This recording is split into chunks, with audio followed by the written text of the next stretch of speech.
The rain had fallen relentlessly for hours, turning the roads slick and glistening beneath the streetlights of a quiet British town. She had been driving home after a long and tiring shift, eager for warmth, rest, and the comfort of familiar walls. But fate had its own cold design. A sudden flash of light, the deafening impact of metal on metal, and the sound of shattering glass ended her world in one violent heartbeat. Her vision blurred, her chest tightening, and then a suffocating darkness swallowed everything. She expected pain, expected chaos or the cold journey of an injured body being dragged into ambulances. Instead, she opened her eye. In her bedroom, confusion gripped her like a fist. Her coat was still wet, her hair dripping raindrops onto the wooden floor. She looked around, bewildered by the silence. Had it all been a dream? Had she imagined the crash? But then she walked into the living room only to freeze in disbelief. There were family members gathered, their eyes red and swollen. Tears flowed freely as someone placed her framed photograph beside fresh lilies and lit candles. Her mother clutched a handkerchief like it was the last piece of life she had left. While her father's shoulders trembled with every silent breath, he fought to keep steady. She stepped toward them instinctively, desperate to tell them she was right there alive, confused, breathing. But her voice made no sound. Her hand reached out to touch her mother's trembling shoulder only to slide through like mist. The truth crashed harder than the accident itself. She was dead. Her heart, if she even still had one, felt like it shattered. The room grew colder around her. She tried to scream, but the world refused to listen. She watched helplessly as they spoke about her life, her dreams, the pain of losing her. Her younger sister stood by the staircase, staring at the floor, barely able to lift her head. Her childhood best friend sobbed into her palms, struggling to accept the loss. The weight of the moment dragged her deeper into an emotional abyss. She watched herself disappear from the future she had imagined. She saw how fragile plans and promises could be. Ordinary moments she once ignored now felt wholly lost forever. Time blurred as days passed like drifting fog. The funeral date was set. She followed her family everywhere, her spirit bound by grief and confusion. When the funeral morning arrived, the skies turned as gray as mourning attire. Her coffin, polished and pale, adorned with roses, lay in a hall filled with sorrow.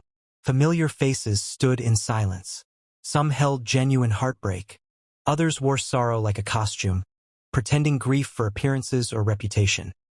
She walked around, studying them, friends, colleagues, neighbors, trying to understand what mattered to them about her life now that it had ended. Yet something darker crept beneath the mourning atmosphere. Near the back of the hall stood a man, someone she once trusted. His presence struck her immediately. He stood stiffly, his expression unreadable. But as the coffin was closed and the prayers whispered, the smallest curl of a smile touched his lips. A smile, cruel, sharp, secretive, completely out of place. He looked around cautiously and straightened his serious expression again. But she had already witnessed the truth. Not grief, not heartbreak, satisfaction. Her confusion slowly twisted into a chilling realization. His smirk wasn't random.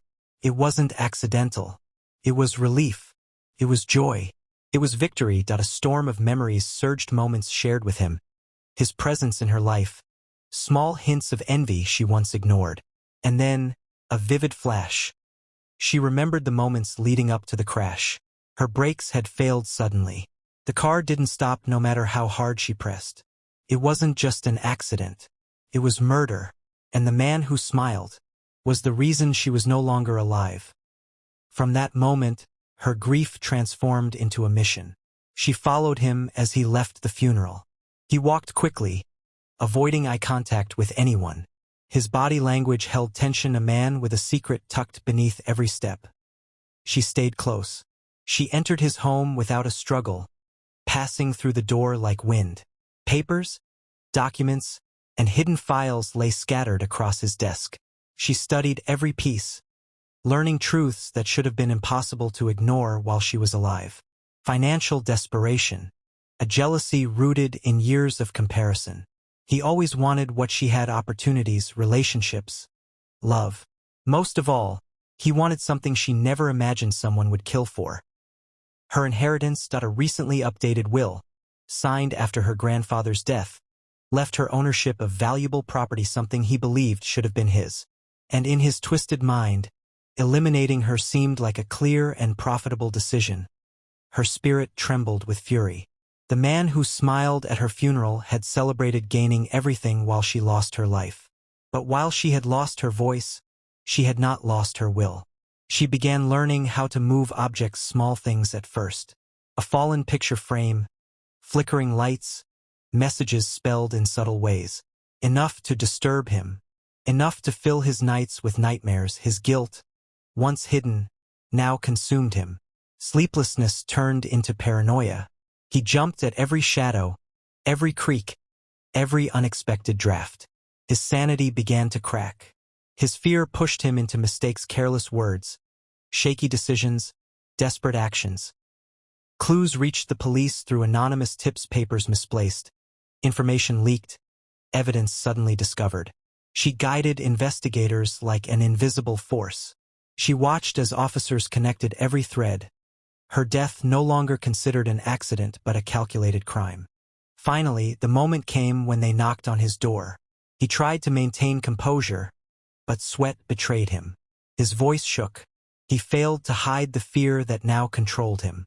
They took him away in handcuffs, his downfall witnessed by the spirit who refused to let injustice rule her final chapter. Her family learned the truth. The pain of the accident turned into righteous anger, but also a sense of closure. She watched them find strength again, holding each other tighter, thanking fate for revealing what really happened. The person who had smiled at her funeral now wept alone. Exposed and defeated, justice had arrived. She drifted back to the cemetery one peaceful afternoon. Her grave was covered in fresh flowers, white lilies for purity, red roses for love, daisies for memories that wouldn't fade. Her mother placed a hand gently on the tombstone, whispering love only the living could voice. Her sister leaned against her father, letting tears fall, but this time not of despair, tears of healing. She felt a warm breeze surround her, as if the universe thanked her for not giving up. A golden light appeared in the distance, calling her toward it. A path beyond the mortal world, filled with peace she now deserved. For one final moment, she looked back at her family, the ones who cried genuinely, who loved without conditions, who would forever cherish her memory. She also remembered the smile she once saw at her funeral, now replaced with rightful remorse. Her story, though tragic, was no longer incomplete. With a heart finally freed from sorrow and vengeance, she stepped into the light, and everything changed.